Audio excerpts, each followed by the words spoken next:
Hello everyone. Welcome to another learning session of Foundation of Programming at Codemode, where you learn by practice. Currently you are learning about inside computers, and in today's class we will learn about system software. In the previous class we learned that software is nothing but a computer program, and softwares are of two types.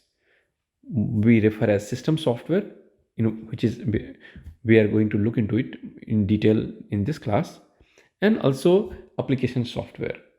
We also learned that hardware is of no use without software, and software is of no use without hardware.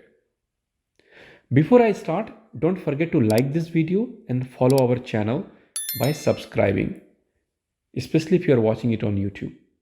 Your likes and subscriptions motivate me to create more videos and courses like this. Let's begin. The system software is the basic software that runs the computer, and it makes the computer useful. Windows operating system that comes pre-installed on your laptop or Android on your phone are the examples of system softwares, without which you will not be able to use the hardware.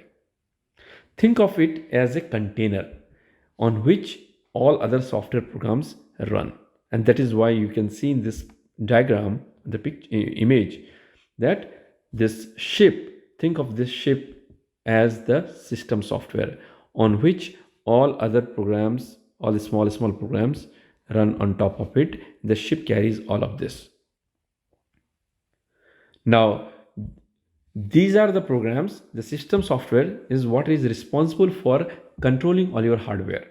The system software also comes with a lot of utility softwares, a lot of drivers that are responsible for interacting and making the different parts of the hardware work.